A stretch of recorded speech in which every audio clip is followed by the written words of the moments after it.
Alright, peace. I hope you're doing well. I myself am doing pretty good, and yeah, this is going to be a breakdown into your reading. Pardon me, because I'm a little bit sick. I think I caught like the cold or something. But yeah, alright, so without further ado, let's definitely jump into this reading.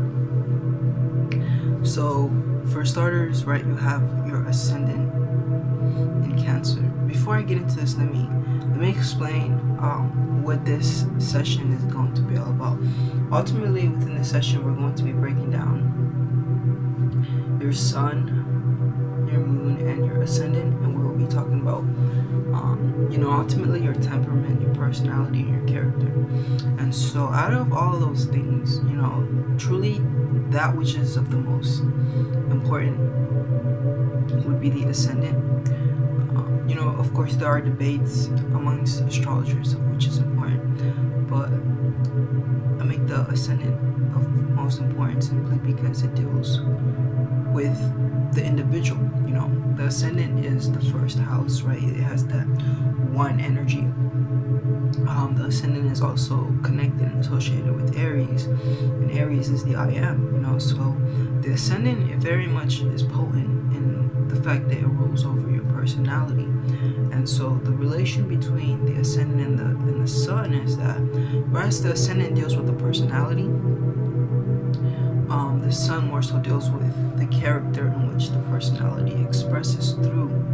So to give further explanation, right, your sun is Leo, and with you having your sun as Leo, right, in the third house, which we'll get into, your energy which you express out into the world is this sense of creative expression that inclines towards, in a sense, I want to use the term finding oneself, you feel what I'm saying, or having found oneself, because the sun of Leo very much deals a lot with the identity, and these individuals are very interested in truly knowing who they are and, in a sense, developing their attribute and their character. So that's like the sun, right, which is in Leo. So that's your character, right? Your character is all about being an individual that is noble, an individual that is respected, an individual that is dignified, right? Someone who has, in a sense, something to bring to the table. In regards that Leo is a sign that very much desires to be useful, and this usefulness is kind of entangled with their of course, their association with the sun and their association with the heart, right? So ruling over the heart and ruling over the sun, or being ruled by the sun, rather, I should say. The Leo energy, in a sense, is an energy that, in a sense, goes through life and kind of has a desire to attain responsibility upon itself and kind of build a reputation for being credible and dependable, right? Someone that you can rely upon ultimately. That's very much Leo energy. So that's the character. And so with the sun in Leo, right, Leo is somewhat also a sign because it's a fire sign, right? It very much can be selfish. And so another way I can explain it is see the fire signs, right? When you think of fire, right, fire is an element that kind of wants to be all-encompassing and all-consuming, right? When you light something on fire, eventually that flame becomes that thing that's lit on fire, if that makes sense. So yeah, all the fire signs, they very much do deal with an individualistic perspective, but it's very much altered according to which fire sign we're looking into. In the sense that Aries, being the first sign in all, is the most like self-involved sign. Aries rules the ego, but then Leo is a fluctuation between like that original flame, which was Aries, and then kind of a brought forth inspiration, which manifests as Leo. Because the first four signs signify the elements in their rawest, most natural state. Fire, right? It's cardinal, as fire is very active naturally, right? It's a spark. Taurus, right? Is fixed because Earth is very stable. Gemini is mutable because air, in a sense, is like all-encompassing or just very flexible. And then of course we have Cancer, which is cardinal because water, in a sense, in its natural state, is ever moving and ever flowing and continuously like bringing new energy into the world, right? Fire is like the element of, my bad, I meant to say water. Water is like the element of life, etc. But then once the first cycle is completed, right, and we have the elements in their most natural state, then the next four manifestation of the elements is like a variation of those elements. So Leo wouldn't be Leo unless it had Aries to piggyback on, essentially, is what I'm trying to point out. Now, with that being said, right, whereas Aries is more mental and it more deals with logic and rationality, Leo is kind of more inclined towards the heart, it's more inclined towards like love and caring, and taking into consideration other people. See, the thing about Aries is they're very logical and somewhat reptilian, and they don't really care, and they'll kind of do whatever it takes to ensure that their own personal agenda is fulfilled. Whereas Leo has this ability to look and see an external flame, you feel me? Whereas Aries doesn't have an external flame to look at, because it is the first flame. Leo has an ability to examine an external flame and kind of take into consideration that it doesn't have to be selfish, right? Like, because Aries is already doing that, right? And so Leo is like a variation of that Aries energy. And so Leo, whereas Aries is more mental, Leo is more of the heart. Leo are more motivated and moved by their feelings, and yeah, so that being said, first and foremost, even though it is true when people discuss on how like Leo can be a sign that is somewhat self-involved and prideful, there's kind of this energy of Leo wanting to make itself of value and importance, so then it can help and be of service to others. It's kind of an energy of ensuring that your cup is full, so that you can fill other people's cups up, right? And so ultimately, people so let me bring this up also. The sun, right, it deals with the father, right, or just masculine models, role models within one's life. Meanwhile, the moon deals with feminine role models, whether that's the mother or whatever, within one's life. Now, with that being said, with the sun, you having your sun in Leo, it indicates that the masculine principle was more influential within your life, right? And a lot of the times with Leos, there is kind of this dominance over their father having a great influence upon their life, you feel me, rather than their mother. So it is of paramount importance that you go into observing and studying and understanding how your father influenced you, and was it like a positive or a negative influence. A lot of the times, especially with Leo, because Leo is the sign of the sun, right? And the sun that deals with fathers, masculine energy in general. So especially with Leo, right, there is this energy of like later on in life carrying certain attributes and qualities that was sourced from their father.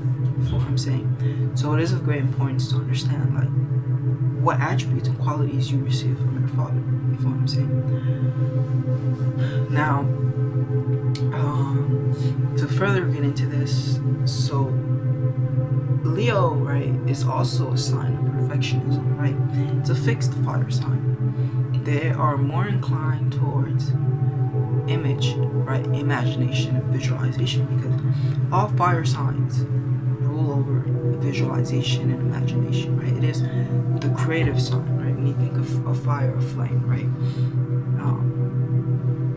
Creativity should, in a sense, be sparked within one's mind.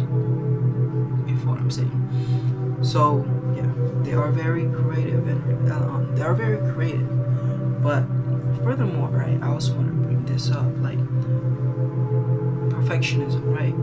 Leo's kind of typically from a young age, right? Because the sun is a very noble planet, right? It's the king, and it deals with like nobility and like morality and ethics and things like that. So typically, a lot of the times, Leos, especially from a young age, they are gravitated towards and attracted to like morals and like having ethics, right, and codes of conduct. You feel what I'm saying? And this could have been instilled through religion, right, or through whatever mechanism and system of installation. Typically, this also typically far from realistic expectation for human like morality and ideal and ethicism kind of gets sourced from the father, so there may have been this installation by the father, or the child observing the father, or even learning from the father, and then believing that they have to operate with certain morals and certain conducts and things like that. And so this right here is also one of the reasons why the Leo sign can be associated with judgmentalism, right? Aside from being associated with the sun, and the sun being like pretty elevated, right? Even from a earthly perspective, right? We look up, we see the sun, and right, the sun is like looking down on us. Aside from even that perspective of judgmentalism, Leos just have this tendency of kind of sometimes over amplifying things and feeling like, oh, I would never get caught doing that, like I would never, like they just kind of there's kind of like this, I don't want to use it, for lack of a better term, I just use this term, holier than thou type of energy. You feel what I'm saying? But yeah, Leo, it's a wonderful energy when they kind of detach from their selfish desire to serve oneself and accumulate power. You feel what I'm saying? And they get into a space where they learn how to serve others, but from a perspective of understanding that the king is nothing, the queen is nothing without her queendom, you feel what I'm saying? And so thus realizing that when one is helping and serving others as a Leo, right, their desire to want to be of value and importance automatically as a byproduct is increased, but also they somewhat start to get more attention and recognition, you feel what I'm saying, as a result of their servicing and their helping others, right? And so there are living in the modern day, I can't really say uncommon cases, because it is more common now than before. You feel what I'm saying? There is a handful of Leos, right, that are self-driven, and it's like it doesn't even matter the sign at this point. You feel what I'm saying? It's like, and I bring up Leo especially because it's like anytime you're concerned about your significance and you're concerned about like your selfish endeavors, like, and making yourself valuable, right? And of course, there's a healthy balance of that. I'm not saying that all of that together is wrong, but it's like when you overstep and you go from being a leader to like a dictator, right? And it's kind of Leo's negative attribute, right? Their desire to, in a sense, want to dominate, their desire to want to take over. You know what I'm saying? But yeah, other than that though, they're pretty great, you know. And to sum up my conclusion, or what I was saying from earlier about like Leo and like dominating. Well, I wasn't talking selfishness. Alright, so it's like there should be like this important understanding of like learning to make your will connected to a higher will. You know what I'm saying? When it's connected to a lower will, there's kind of this desire to ultimately serve your own selfish desires, right? Whether that be to amass tremendous amount of wealth so you can live more lavishly. And see, there's also levels to that lavishness. Like there's a point of acquiring money and spending it where it's like somewhat fruitless, but then at the same time, you know, there should be certain standards that you should strive to attain, of course. And the thing with Leo is a lot of the times Leos do go on to acquire success, materially speaking, because, and it's not even about the money or anything like that per se, but it's more about wanting to live a sort of standard, right? Leos kind of have this desire to like ensure that like they have a royal experience, for like a better term, you know. But yeah, ultimately I would say pretty much all things other I can discuss would be like Leo's key phrases.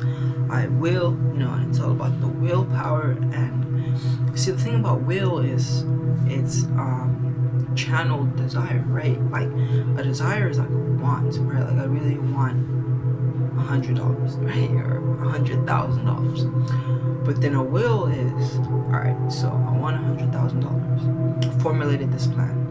This, if I do this the third, the fourth, the fifth, I'll get $100,000. Alright, get to work, right? And then I start to focus my will. That's primarily the difference, right? And Leo is fixed fire, and fire is activity, energy, and fixed is fixed, like it sounds, right? So willpower is ultimately where it's at for Leo. Now I also want to say that Leo energy is like, well, yeah, I already mentioned this. Like it's strength and its weakness, right? Strength is and its kindness, right? Leos can be very charitable, very giving, very caring, and their weakness is the Leo energy can somewhat be like dominate, like a bully almost, right? Like kind of wanting to take over, sort of energy. And so also with you having your sun in the third house in the sign Leo, your identity is very much entangled with like your intelligence, if you know what I'm saying. And there is a direct link between how you see yourself and how you think, what you think about yourself, right? And typically with the Leo energy, right, there is also this influence of seeing yourself according to others, right? And kind of wanting to be recognized in a certain way by others, so you can, like, clout type energy, you know what I'm saying? Where it's like you're willing to do certain things sometimes. This is just me speaking broadly about the Leo energy and giving examples, where it's like you're willing to do certain things that may somewhat be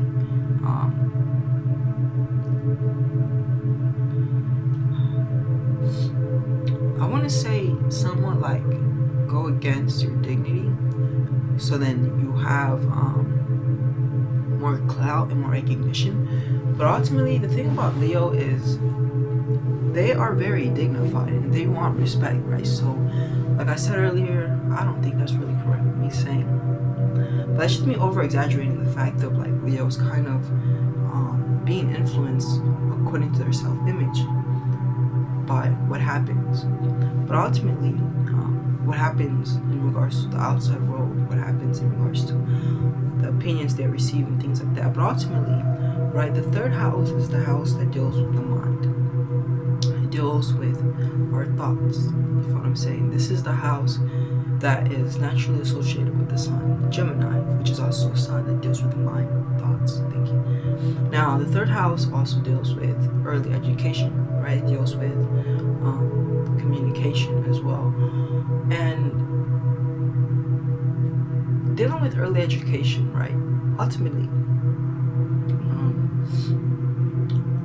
our earliest education kind of helps us gain an understanding of where it was that our thoughts were, in a sense, brought forth to develop. You know what I'm saying? Like our, not even our thoughts, but our way of thinking, right?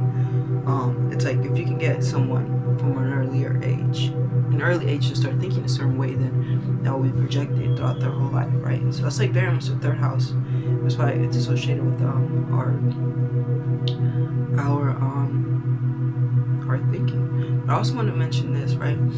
Houses that are on the left side of the horoscope, these are the houses that are inclined towards developing and growing and expanding, even changing, whereas houses more on the right side of the horoscope, these are houses that are stagnant. And so of course, like with you having your sun in the third house, like your ability to think and rationalize and logicalize is an ever-ending journey, right? And this is where most energy is focused upon, right? This is where your focus is most brought forth into when it comes to you rationalizing and you thinking and you analyzing, right?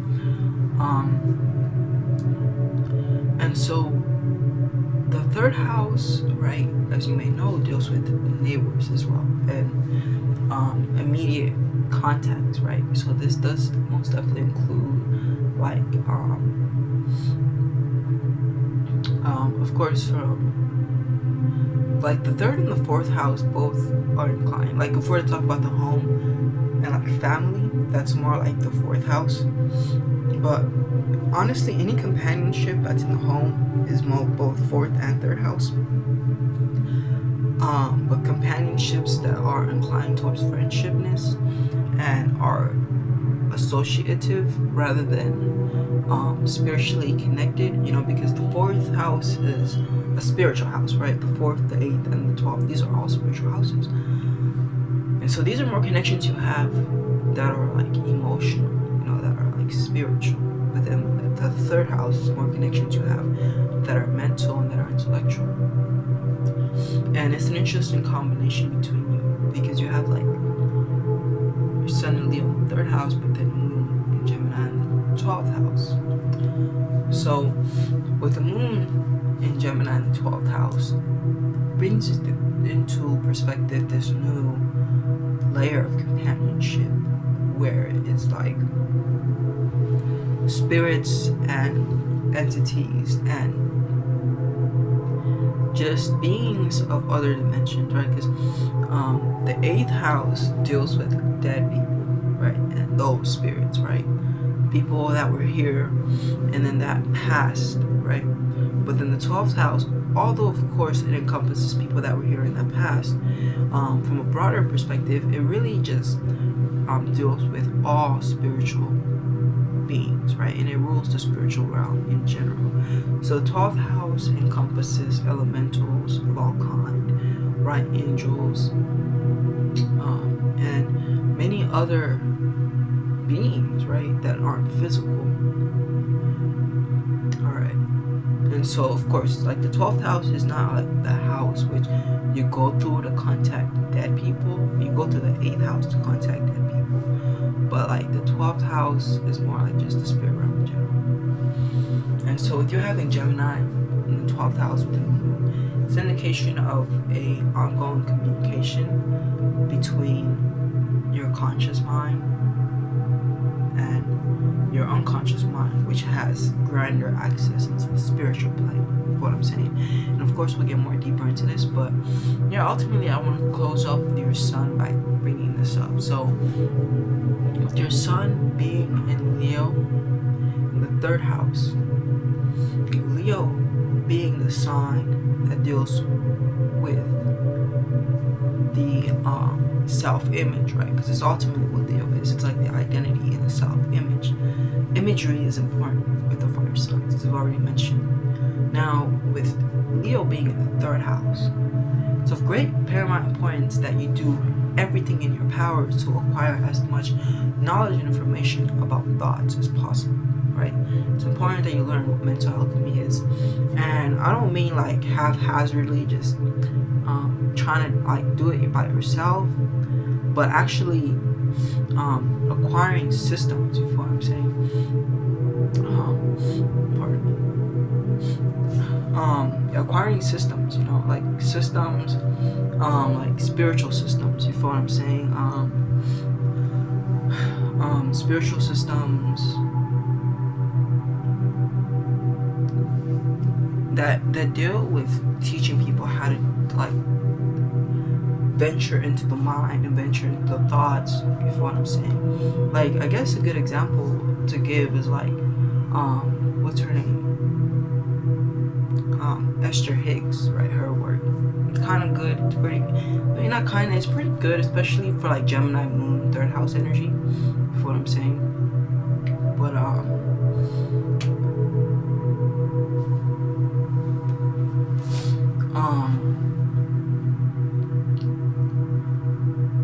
yeah. So it's kind of an understanding that like your self-image is very reliant upon like how you build thought structures within your mind, and especially thought structures that are heavily based upon how you channel your willpower, what I'm saying. Because see, Leo deals with the will, right? And then the 3rd house deals with the thoughts. And so it's of great importance that you make a habit of like turning what you're thinking into an action, you know what I'm saying? Like taking a thought and then, well, yeah, and then going about executing it. And I said making it into a practice, but with you having the sun in the 3rd house within the sign Leo, it would indicate that this is already something you do.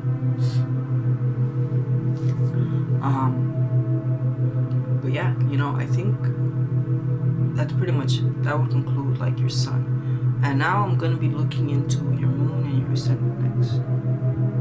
I meant to start with your ascendant, but then I kind of got pulled into your sun.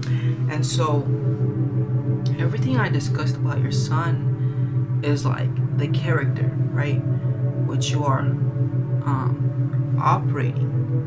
But the ascendant deals with the personality, and the character deals with like the shell that the personality has to operate from, right? So there is very much still a Cancerian underlying layer that is projected into this Leo energy, but it's still more so maternal and caring and giving and loving, and we'll get more into that in a bit. I got you.